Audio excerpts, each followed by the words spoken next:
This government meeting is brought to you by Eastworks and our local cable subscribers.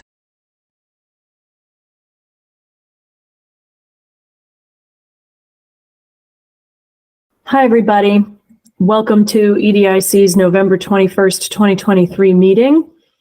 Has everyone on EDIC, there are 5 of us here, had a chance to review the October meeting minutes, courtesy of Cassie?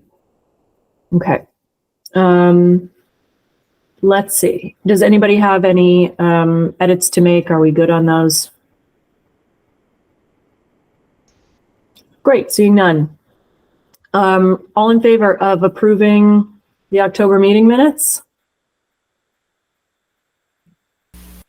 David, can I get a verbal confirmation or a head nod? Oh, yes. I'm sorry. My video turned off. Okay. Yeah. Oh, that's funny. All right. Hello. Okay. October meeting minutes approved. Cassie, you're raising your hand or that's your thinking hand? That's your stabilizing hand? We can't hear you.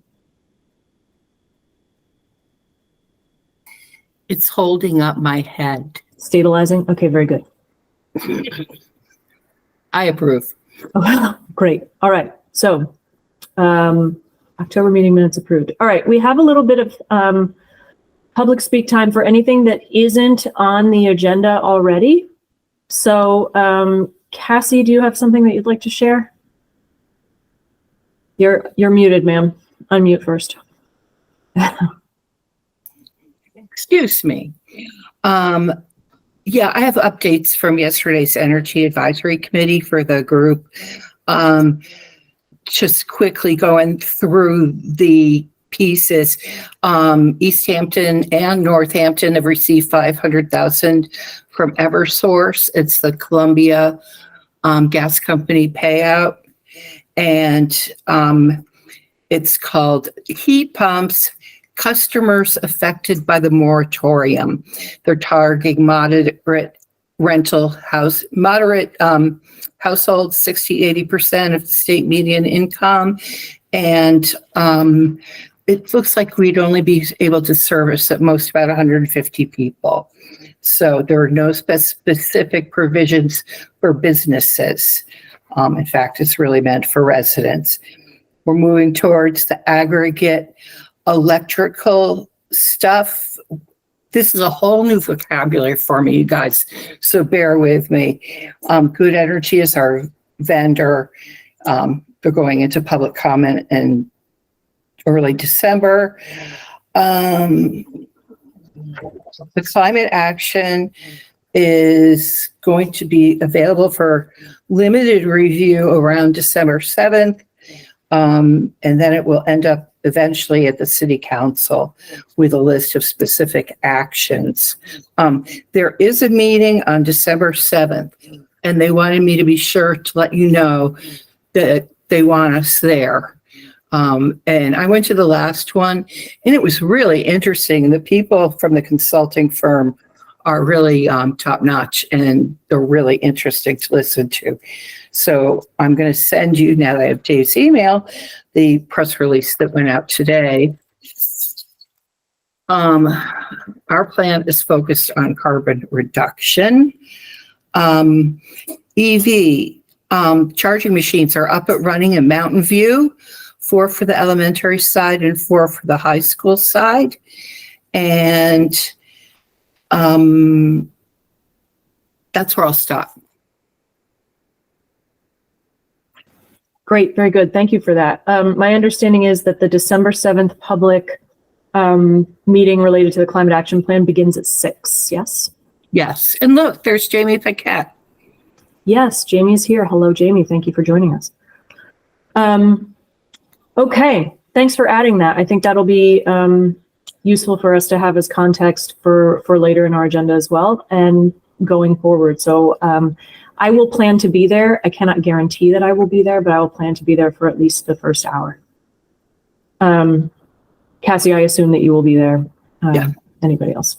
Feel free. All right. Anything else we should bring to this part of the agenda public speak? David, I was thinking about your survey, and I think that we can discuss that in our last item, as it's related to renewable resources, climate-friendly building choices. That seems okay? Yeah, okay. All right. I don't want to take a ton of time. I put 10 minutes on the agenda for this, but I would like to remind everybody that as of December 20th of this year, we will need, I would really love to have more than just a quorum of our allowable 9 members as full members of our EDIC meeting, because if it's just 5 of us, no one can ever be absent or we can never meet. So I am interested in figuring out ways to talk that up. I asked Lindsay, the mayoral executive assistant, to push out again that there are vacancies on various committees and boards. She did that. I am planning to do a couple of posts on the Easthampton Facebook page, which I am not accustomed to spending time on, but I will do that. Based on my conversations with the 2 people I talked to that Paul had sent our way a few months ago, our meeting time it's a hindrance for a lot of people who have your average, like, go to a place and be at the job site till 5 sort of deal. Those of us who are currently on this have sort of abnormal kinds of job situations.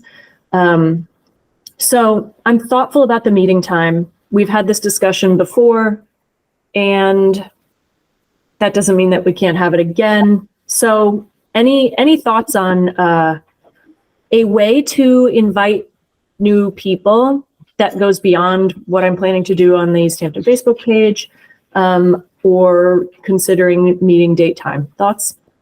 Tom Brown. Yes. If we go way back to the beginning, not that we need to dredge up a lot of history here, but in the beginning of EDIC, which was probably around 1986, it was all local business persons who the last thing they wanted was another evening meeting. And they all had the ability to get out of work, if you will, because they were all driving from primarily the business district here in town. So they could make a 4 o'clock meeting at 50 Payson. Obviously, that dynamic has changed over time. So I'm personally fine with changing it to an evening meeting. If somebody wants to add another meeting list to their calendar, evening meeting. The only thing we'd have to be careful of on Tuesdays is that's the date of a lot of public hearings for various groups like the planning board that we seem to be intimately involved with. But again, that's the backdrop as to why that 4 o'clock meeting time was originally there. There were business folks who were able to leave work at 4 o'clock and didn't want to have to go home and go back to another meeting, evening meeting, of which they probably already had many on their calendar, as a lot of us probably. Really useful. Thank you, Tom. I appreciate knowing that.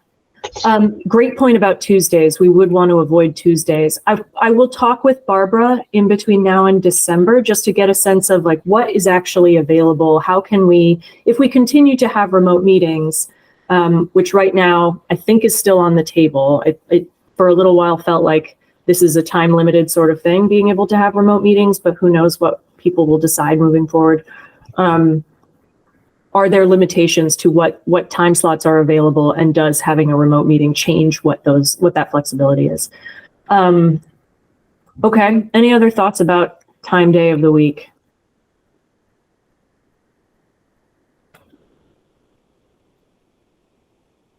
Any other thoughts about where we should tell people that we are looking for new members?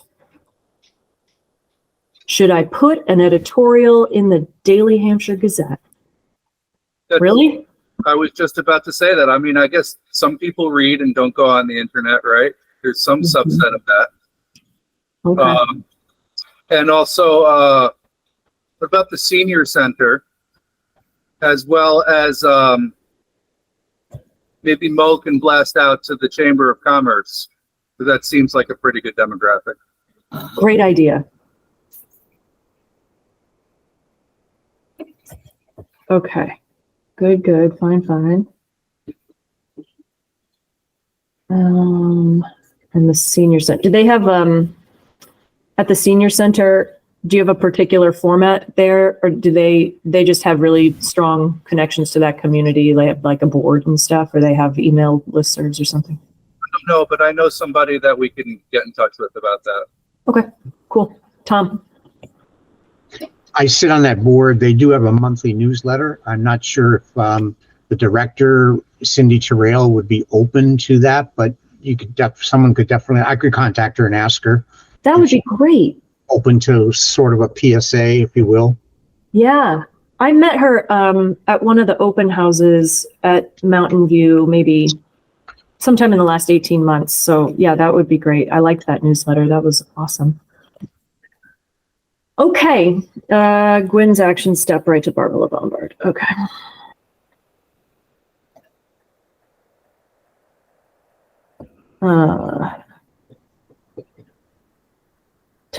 Flexibility. Okay. Very good. Oh man, we got lots of people who want to join in. Okay. I'm going to change my view because right now I can only see 8 of you. Okay. All right. Now we're at the second, the second meaty bit, an update on affordable housing interests. So I assume that all in the room are aware that the Tasty Top site proposal was passed by, I think, City Council. Was it City Council last week? Planning board, Gwen. Planning board, thank you. So there's that. And I did hear back from Jana about the Affordable and Fair Housing Partnership's priorities for the year. And she said the group wants to look at zoning. They plan to review their current zoning ordinance and review for possible priorities related to single family only zoning, 18 units per building maximum, community character language, minimum percentages for affordable housing, and multiple structures on the same lot. So that's a lot of topics, but it all falls into the general category of the zoning collection of language. So that could be something that we could get together with them on and work on, like we can divide and conquer or not. Any thoughts on how we should move forward with our relationship with Affordable and Fair Housing Partnership?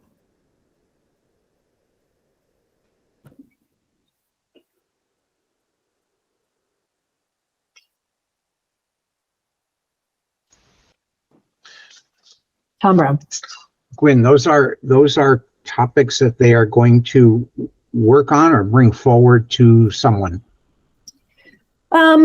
She doesn't specifically say. She says they plan to review our current zoning ordinance, and they're going to look at those several topics I listed to make a decision about what they will focus on just in content. I imagine that they are going to make recommendations. I assume that they will bring those recommendations to whoever makes those decisions. Jeff Bagg, zoning committee, I don't know. Yeah, I don't know where I think that ends up with the zoning board, but part of that problem might be if they're picking out, I mean, it may be doable, but if they're picking out specific sections of the zoning that they're looking to change to make it easier to put in more housing units, Jeff would be the first to chime in that the entire zoning book, if you will, of Easthampton needs a complete overhaul. So I don't know how the zoning board and or city council will look at peeling that off in small pieces as opposed to, and maybe that's a great way to do it, I don't know. But if we start peeling off the zoning issues in small pieces, we end up with probably a bigger zoning book than we have today, which, if you remember when we had the housing, whatever we called it, the housing study done, she was like, in disbelief of the size of our zoning regulations. Truly, truly. Mhm. And a concern might be if a group like Jana's starts peeling off individual pieces and restructuring them, maybe that monster gets even bigger. And I know what the city needs is to work with a professional to actually look at making that monster smaller, a lot smaller. So I know that Jamie Webb, that's Jamie's last name, I think, who's also in the planning department, sits on the Affordable and Fair Housing Partnership as the municipal representative. So I imagine that she is representing that perspective. I don't know that for sure.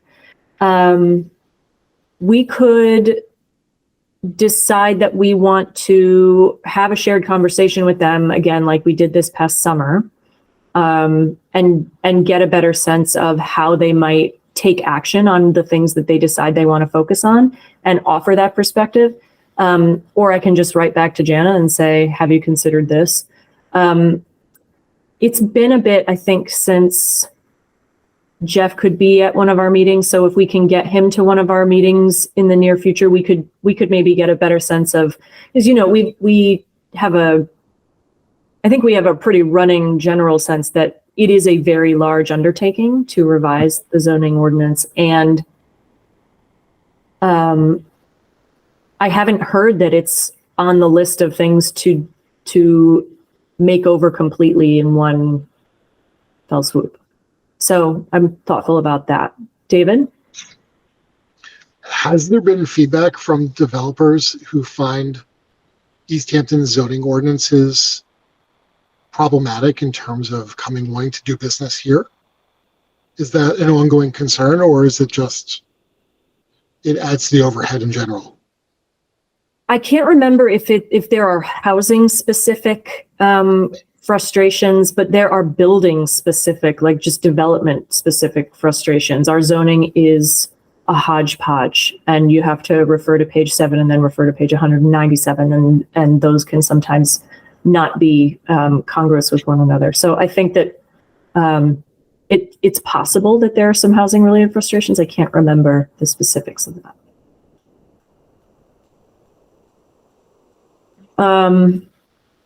So some of these things are quite specific, like the community character language, minimum percentages for affordable housing.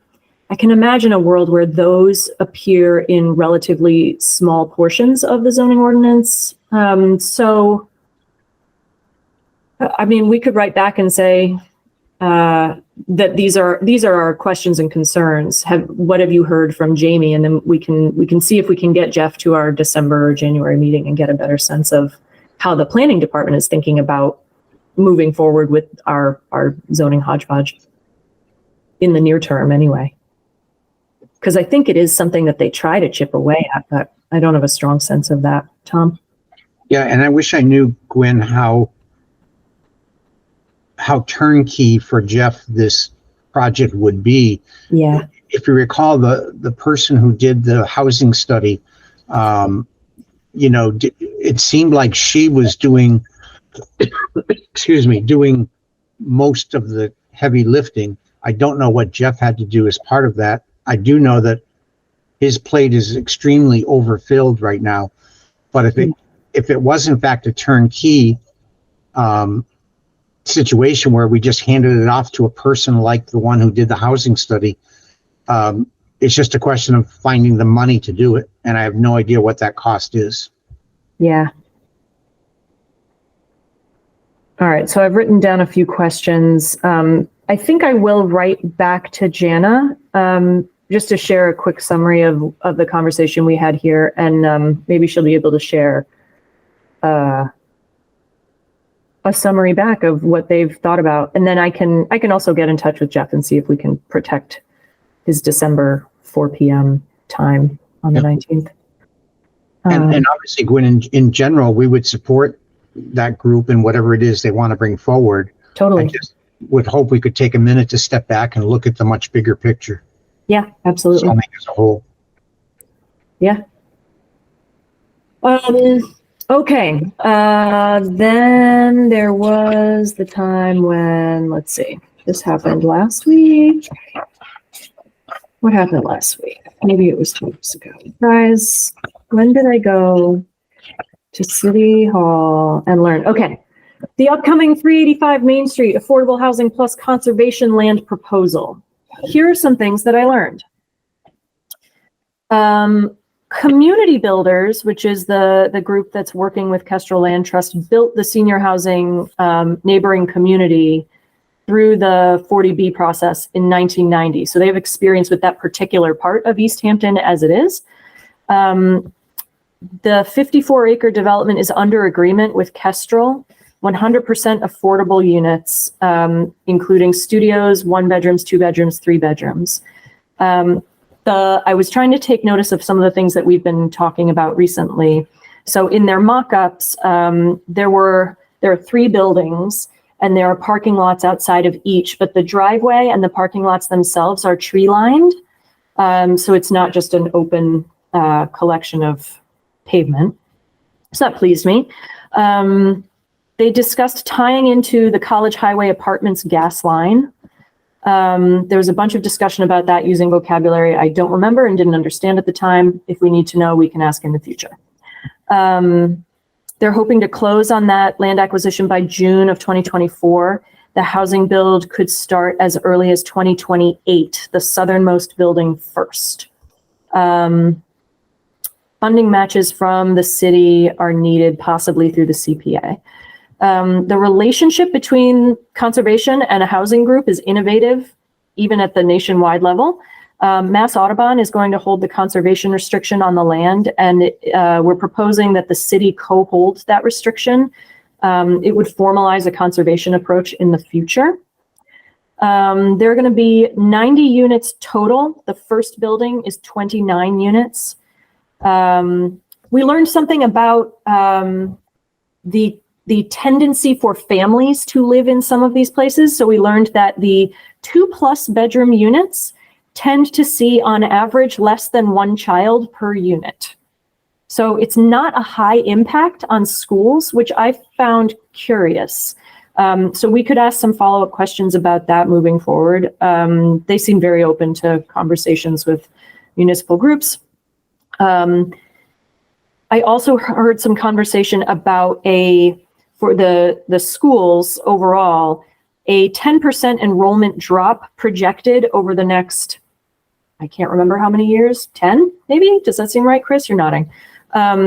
They claim that the new units that they're building into this development would make up for that 10% enrollment drop. Or rather, not the units just in that development, but the new units that are being proposed at multiple sites around the city right now. The conservation fields could potentially retain agricultural use, but they're not certain. A traffic study is happening soon before the 40B application. The properties themselves will be for-profit entities, and they will be heavy on 1 and 2 bedroom apartments. So now you are more aware about this affordable housing development. I do think it's very cool. I think their design is really excellent. They have some energy efficiency designs built in without going so far, I don't think, as heat pumps as their primary source of heating, but I was a little out of it that day and I did not ask a question and I don't remember if that's completely true. David. So just to be clear, 100% affordable housing. Yes. The 2-bedroom apartments in there are not expecting to be families with children? They say that on average, the 2-bedroom apartments in developments like this have less than 1 child per unit. Yes, I was confused by that as well. I want to know how much less. Are we talking like 0.98 kids? Because then you can imagine that some places you've got adults who are living as roommates together, and in some circumstances, you've got 2 kids who are sharing a room with their parents. Not with their parents in the same room, but I'm trying to figure out how that averages out like that, Yeah, that just seems like an interesting thing, especially as our ongoing talks of the lack of young family available housing in this area. Yeah, that's kind of fascinating. Especially, I'm kind of curious what the affordable housing rate is for a 2-bedroom apartment in Easthampton. Like, I've heard it's upwards of $1,600 a month. Yeah, it can be. Because this is based, so affordable housing Right. cut points Not are subsidized. at the Yep. regional level. And so they're, Yeah. Fascinating. Mm. Okay. Yep. Tom? A couple of things that I learned at meetings on the Northampton Street project. One is that Dave's right, affordable housing may not sound affordable to a lot of people. Right. I believe in order for an entity to get some state funds for affordable housing to promote it, they are required to go by the state guidelines for affordable housing. And what this person, this expert on affordable housing, if you will, presented at one of the meetings was that I believe it's a statewide formula. So obviously what might be considered affordable in Cambridge may not be affordable in Easthampton, but yet that's the numbers that they're allowed to go by. And I think Dave is right in the ballpark of $1,500 or $1,600 for a 2-bedroom apartment. May not sound affordable. To us, that's market rate, Right. pretty much. Right. The other piece is that we took a piece out of, if you recall, when Paul St. Pierre made his presentation on that paper he had done, Mm-hmm. there was a section in there that permits do not equal pupils. And he had done a study over the last 10 years of the number of housing units that were added to the inventory in Easthampton over that 10-year period. Obviously was an upward number. And in that same 10-year period, the number of pupils was a downward number. And so just to give you a quick example, I asked in the school department how many students last year graduated from Easthampton High. And it was something like, I don't remember the exact number, but let's just say it was 110. And how many students are coming into kindergarten in that same year? And the number was like 85. Right. So those numbers plus school choice tend to keep our school enrollment, even with added housing units in the city, tend to keep that at a very level plane. Yep. Do I have more to say about that? I don't think I do. It's a useful addition. You have a steel trap for a memory of Paul's presentation. Good work, Tom. Cassie, you're muted, so unmute yourself and then I'll listen to you. I would have done that. Let's see. If Easthampton's experience is going to be like Southampton's, the head of the school committee there says everybody spent COVID in bed, and there's a huge influx of students coming out of COVID. They're going to have to build a new school Oh, wow. for them. Interesting. Maybe we were I don't know how much that's included in our projected enrollment. So that's an interesting perspective. David. So back to the affordable housing for a quick second, and piggybacking on what Tom said. So the affordable housing rate is set based on statewide. But if I'm correct, and I don't know if I possibly got this wrong, but the salary or your adjusted gross income is based on the local county rate. I think it's regional. Is it regional? Okay. I think it might be, we are in the Springfield metropolitan area for that. So someone was explaining to me how essentially to be able to rent this $1,600 a month 2-bedroom, you can't make more than $60,000 a year in adjusted gross, at which point you're paying 35% of your adjusted gross, which is higher than what's you're supposed to be paying in order to get into this apartment. That it's somehow like in this weird donut hole of the rate that they charge for affordable housing you can't actually qualify for it because you make too much money regionally. It is a little don't know. bananas. That sounds Yeah, there right. was there was some weird, because of how the two systems are set up, that they don't actually work. But I'm sure Jamie knows exactly what that is, not me. So I'll be quiet now. I failed to look at the order of hand raising. Cassie or Jamie, who was first? I just wanted to say that we're halfway through this meeting and we have Owen and Jamie here. And Yeah. I'm thinking we should move along, but whatever. We're about right on time. So Jamie, you want to give us a perspective on the affordable housing thing, and then we can move to our last Sure. item. I just looking at it recently because we were looking at stuff around talking yesterday about this energy efficiency and heat pump program, which is targeted 60 to 80% median income sort of thing. Anyway, it's both regional on the income level and the amount of rent so the rent is not a statewide thing. It actually is. It varies from metropolitan area to metropolitan area as well. So they are kind of done in tandem. So it's not like you have to pay Boston rent, but you don't qualify because you make too much in Springfield, kind of thing. So they are separate or measured separately. Okay, so there is an accommodating formula built into that doesn't make it completely impossible. Right. Okay. All right. Thank you for that. I appreciate that. If you have further questions related to that, send them to me, and maybe we'll send a whole bunch of them over to that group that's working on that. Okay. We've been discussing people who've joined us. I don't know who Megan Schweitzer and Dave Turkanian are, but I'm glad you're here. Whoever you are, welcome. Thanks for being here, Owen and Jamie.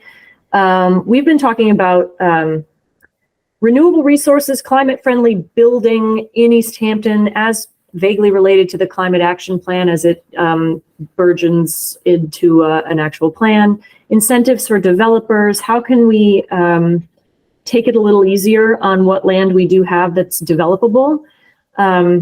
So we talked last month about a little more in depth about the idea of solar panels over parking lots. We've talked about heat pumps. We brought up the idea that maybe there's something about the municipal light plant that could be a way to generate more power than we use. We're not really clear on how all of those, how the future works yet. But we are interested in perspectives on that. My understanding is that, Owen, you've had some ideas previously, or some conversations even previously, related to how we make climate-friendly energy efficiency sorts of options available to renters, maybe. I could be misremembering that. Or maybe you've also been talking about solar canopies over parking lots. There's a point at which all of it becomes one big collection of a similar set of ideas. So I don't have a guiding question for this. I'm just ready to have a conversation. So David, it was your point that brought Owen here. So I wonder if you'd like to introduce a topic for us to lead with. Sure. So looking at the co-op as a model for, one of the larger canopy projects, solar canopy projects, but also how it integrates into the community, it brought up questions of how they were able to get it done, and what the hurdles were, especially if we're, as the EDIC, going to be pushing for new developments or existing developments to follow that path and have more solar canopies and other projects, try to understand the hurdles they went through in order so we can avoid those problems in the future and hopefully lower the bar in terms of complexity to get more and more of those projects approved moving forward.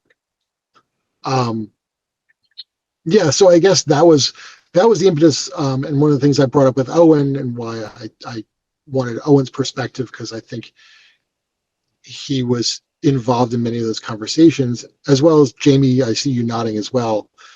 Trying to understand what were the challenges there, so that if we go to, let's say, the Ferry Street development that's going in right now, or that's continually in progress, how can we encourage them to put in solar canopies? The housing on Cottage Street, that big housing unit, how can we encourage them to put in solar canopies, especially as, for example, in 12 years, every car sold in Massachusetts has to be an electric vehicle. How do we move our city in that direction? Great stuff. Thank you for that. So, Owen, you're on the spot now. What are your immediate thoughts, responses? Thanks for coming. No, absolutely. And thank you for having me. And I'm glad to see Jamie Paquette here as well. So to kind of give the brief overview, I too eagerly saw those solar canopies being built at the co-op and thought that they were modeling really what I feel that all commercial and potentially industrial businesses should be doing in the city, but kind of rashly moved forward and suggested, well, should we make this a requirement? Should we, for instance, say that any future commercial industrial developments should be required to produce X amount of their energy from renewable energy sources, in this case, particularly solar, and actually got an earful from the co-op, and shame on me for not going to them first, to say that there were so many roadblocks to actually, even if you desperately want to use solar, and I'm sure that Jamie Paquette can comment on this. So there's so many roadblocks, even if you desperately want solar, that it makes it very difficult. So we said, okay, we'll withdraw this. But what could we do on our side to at least make the city more solar friendly? And so Jamie and myself and a number of other people were involved in a working group, which might be at least 2 years ago at this point, although we all know how time moves in the midst of the pandemic. So essentially what we did was and this is 2 assistant planners ago, we reviewed the solar zoning ordinance to see how we could revamp it, and specifically with where are the areas that we can make solar more friendly, i.e. brownfields and gray fields like you're talking about, and where are there places where, yes, we'd like solar, but we'd really like to be environmentally sustainable and smart, and allow solar there, but allow it with certain restrictions. So we actually have a great draft that's been kind of on hold for a while, partially because of some concerns with a Massachusetts Supreme Court decision. But to peel off kind of what you were saying, I think it's in the city's best interest to create zoning where if you want to put canopies up over a parking lot or you want to put solar on a roof, we should have as few restrictions to doing that as possible, and it should be encouraged.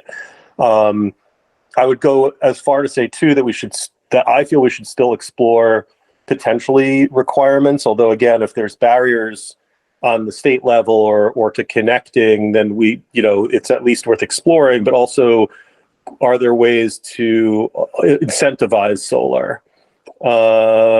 And I mean, I could go more into what we came out from the working group. I don't want to talk too much longer, and I could take questions. But I also, Jamie was a big part of that, and obviously continues to be on the Energy Advisory Committee. So I'll pause there and then turn it back to you, Chairperson, and either take questions or if you think Jamie Paquette would be helpful. Obviously, I would yield to him. Great. Jamie, do you have anything that you would like to add right now before I go to David? Why don't we let David go first? Okay. I just want to say that with anything that we do here for this, I would love for it not to be a requirement that puts an additional onus on development, but try to find ways that we could do a carrot and stick approach where businesses are rewarded for the offset that they create, with the idea being that the value isn't just the monetary amount, but also, the extra value that it contributes to the community. And also that this doesn't have to be limited to development or developers, but can we as a city say, okay, well, we're going to put in charging stations in Nonotuck Park, or, can there be a canopy at 50 Payson or in Millside Park or things like that, which also, even if it doesn't generate surplus, but gives people who might be that could charge their cars or do whatever they, something that contributes more where we can and use it as more model behavior that we want replicated. That's all. Okay, thanks. Okay, Jamie. Extras?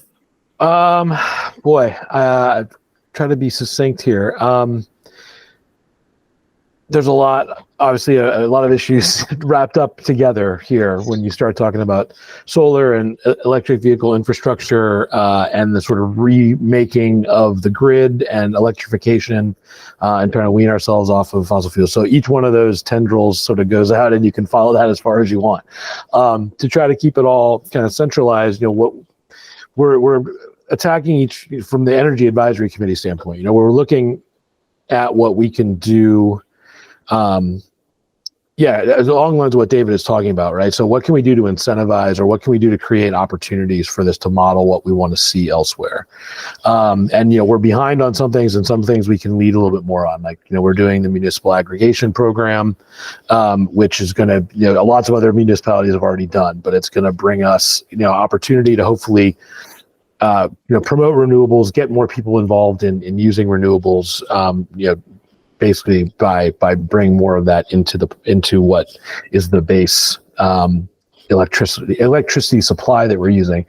Looking at things like electric school buses for schools is another thing that we're doing. Looking at electric vehicle infrastructure, where can we get grants, right? A lot of this stuff requires, even though there's incentives out there, a lot of it's still trickling through. Like you gotta apply through a program and get the money to be able to put up front so that you can see the savings later. The city's had some trouble with their electric vehicle chargers that they've had at 50 Pace and elsewhere, because there were these weird provisions in the laws that like were making these huge demand charges that they were then like, that's why the ones at the school weren't even turned on until just recently, because it was going to be onerous to actually have them going. But now, fortunately, there's like changes in the way that DPU is doing things, and partly that's because of the governor. And then the solar stuff that Owen's talking about, right? Looking at ways to promote that. It'd be great to get solar canopies over top of, all the parking lots and do all those sorts of things. So it's you can kind of go in a lot of different directions, right? I think we're trying to pick let's try to focus kind of on one thing at a time, that we can, because we're all volunteers as you all are. So, what's one thing that actually we can focus on and start to make some progress on. And as we do that, when we get to the end of that, then we'll focus on something else. And I think there's, definitely a lot of overlap between what you all are talking about and want to see around zoning, around, electricity, around remaking sort of, the climate issues. And I'm glad that Cassie is, going to be part of our committee as well as yours, to have a little bit of a bridge between those two things. So I feel like I've said a lot and not said very much, but it's trying to figure out like what's a good priority and like what's attainable, right? What can we do? Again, we're not going to remake the whole zoning ordinance right all at once, right? But what can we do within where we're at right now that starts that leadership process, or starts to get people thinking and moving in the right direction? Great, thank you. Are you able to summarize the municipal aggregation deal in 10 words or less? 10 words or less? Don't count them, just quick. Okay. So municipal aggregation allows us to take all the town's residential and commercial customers and put them and buy the electricity, or contract for the electricity that they're going to be supplied through a third-party supplier. It allows us to lock in a price for everybody over the course of a year, 2 years, 3 years, whatever we choose. It allows us to then offer products that potentially have more renewable energy content in them. Eversource still delivers the energy. They still own the lines. You mentioned the municipal light plant before. We decided not to go down that route because you start going down that route, you have to buy everything back from you have to own everything, right? You have to own the lines. You have to deal with all that stuff. So anyway, it allows us to aggregate all the electrical load and go to one supplier and say, hey, what price can you give us for all this electrical load that we're going to bring you? Anybody is free to opt out of the program. Anybody that already has a third-party supplier will not be switched off that supplier. But anybody who is just with the basic Eversource service will be moved to the aggregation plan. And they will then have a choice. I think we're going to have at least 3 options. You're going to have like the basic option, which is going to be equivalent to your current service. And then we'll have a couple others, one that maybe is higher renewable content, 50% or more, and with a charge that goes along with that. And one maybe even that is like slightly lower. So we're going through that process now. We have to get into a public comment period here. That was way more than 10 words. Well, that was succinct enough. Thank you very much. Tom. Just to piggyback on Owen and Jamie and Dave, I agree that removing restrictions probably isn't enough to incentivize businesses to put in solar arrays. And one of the things Owen I had thrown out at one of the meetings is, could the city actually look at some sort of real estate tax incentive? And I'm not suggesting give away the cost of it, if you will, but could a business get a break on taxes for 3 years that might equal half of what their investment is, or something like that? And not just thinking of new developments, but think of parking lots like the bank in their parking lots on Summer Street, like Big E's even. Could some of these businesses with large parking lots be somehow incentivized through the city to share in the cost of putting up these solar arrays? And then one other quick thought, Gwen, I think you saw in your neighborhood, someone just put up a small solar panel array over their driveway. An individual homeowner put it up over their driveway. Looks really neat, and I want to talk to that person and look into it, because it's not on your roof. It's not infringing on any roofing issues. It literally is over their driveway, gives their car parked outside some protection from the weather, and at the same time generating electricity for them. Yeah, that's our school committee member, Sam Hunter. So awesome stuff. I kind of imagine that is because parts of Sam's roof would be heavily impeded solar-wise by a big tree, but it's still a very cool idea. Owen. Yeah, I think that exploring ways and seeing other models for incentivization for solar is probably, and again, Jamie knows more about this than I do, so is potentially a good way to go.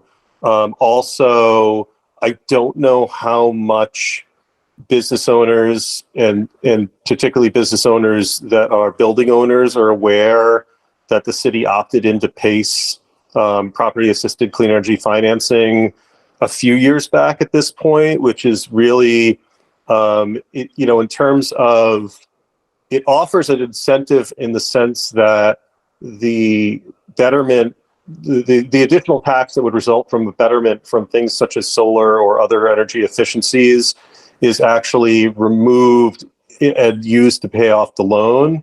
So you're still paying something, but you're paying for your improvements to the building, as opposed to kind of having the double jeopardy of both paying for improvements and then on top of that paying the taxes. And I don't really know how much people are aware that we did that. Now, I don't know if PACE necessarily works for things like canopies, but it probably does work for rooftop mounts. But that's also something that we could probably do a better job pushing out, because I don't think a lot of business or building owners are aware of it. Noted. Okay, thanks. I wrote that down. Follow up on that. Jamie. Yeah, that reminded me, some of the conversation reminded me of a couple other things.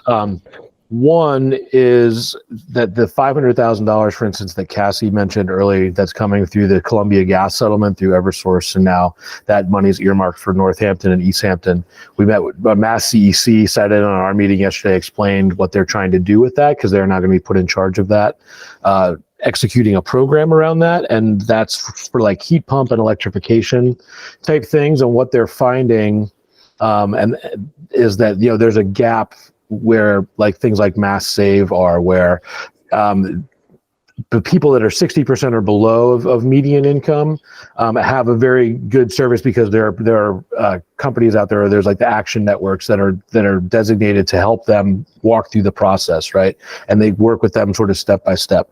Whereas from the 60 to 80% range, and with things like landlords, there's nobody to help them navigate all that process, to do like the energy efficiency work, to get the incentives, to figure out what's available to them. And so it gets done a lot less, because they really have to be motivated to figure out how to do that, or how to put a canopy over their driveway, or whatever it might be, right? You have to like do the legwork.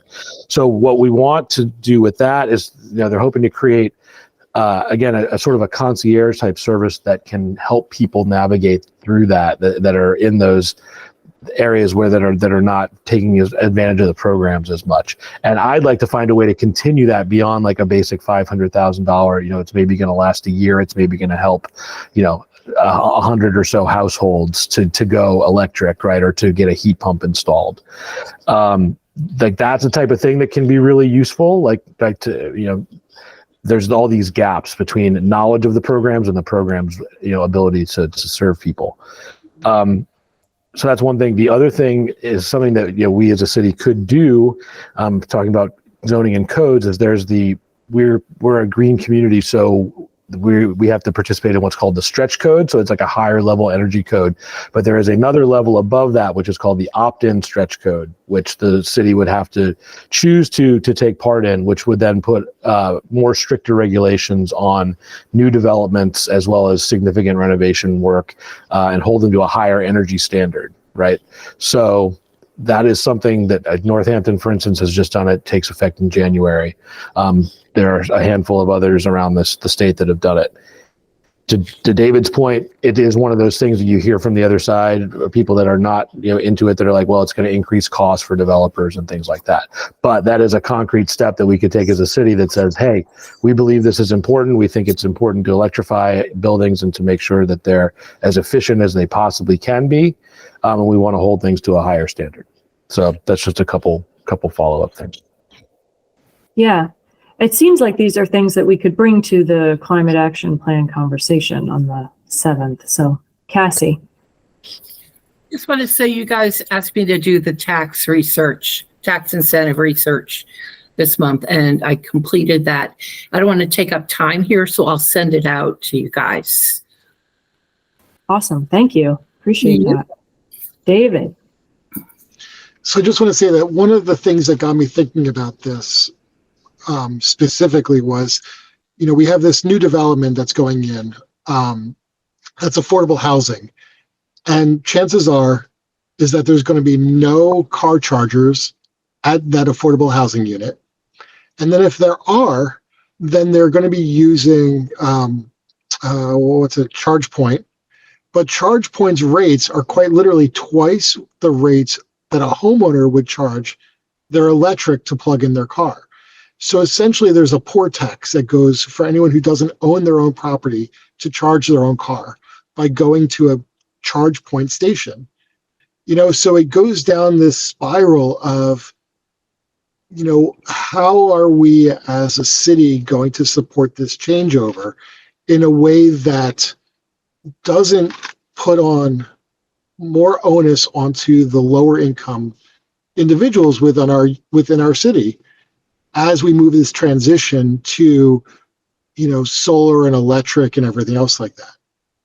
So that's kind of where this, for me, that's where this really began to be a push, and to see the flaws in the whole system, and hopefully find the solution of, well, how can we find these ways to get developers to be more on the leading edge of this, as opposed to, you know, having to deal with this 2 years before the mandate goes in. Yeah. It's a beautifully illustrative point. Thanks for bringing that up again. We have 5 minutes left of our meeting. I would like to set a number of things that we might put on next month's conversation, things we might want to do in the interim. But I don't know what they are. So, any thoughts? What should we do in the next month? Or at next month's meeting? I mean, we do better work when people do some offline work and come back together. So if we can give people tasks, I'm very much looking forward to what Cassie has learned in her tax incentive research. Thank you for doing that, Cassie. David.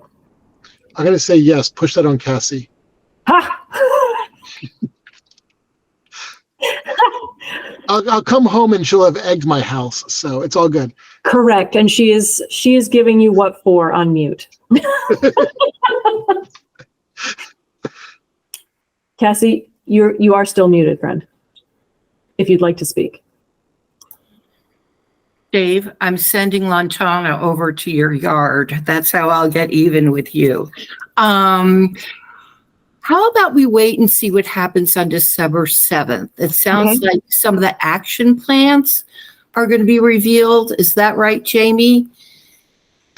Well, the final plan won't come till February or March or so. But that's going to be a chance to go through what they've learned already and then to talk through some of the things that they're seeing and really help inform the final shape of the plan.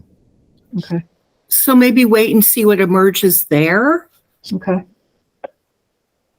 Yeah, I think that's a good idea. And David, you did draft a survey that we could put EDIC's stamp of we're interested in this as a group on and send out to our contacts about electric vehicle ownership and being a renter.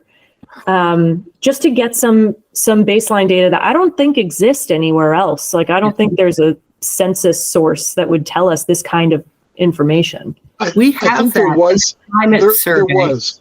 Oh, there Right, was. but the climate survey had like five respondents that fit in this. So it wasn't actually, it was a very small sample size. Okay.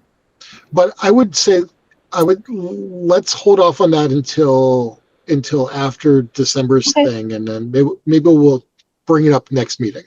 Okay, so we will talk about results of the climate action plan meeting and the action plan's contents itself and this renter EV survey and EV charger.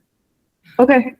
I can't recommend that meeting more highly. It's the consultants are great. The audience is all energized. It's a good meeting.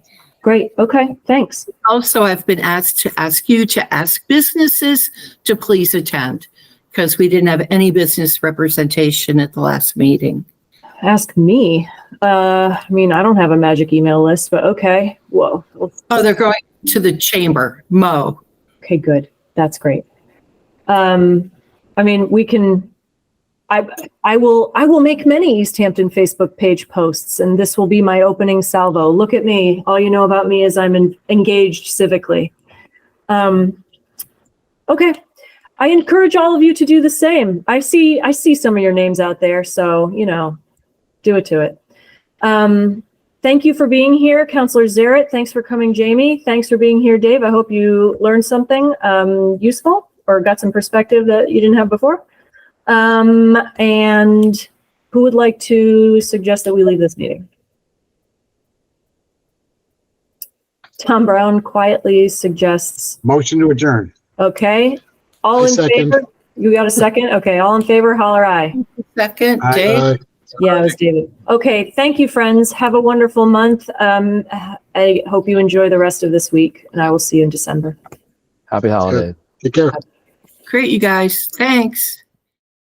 This government meeting is brought to you by Eastworks and our local cable subscribers.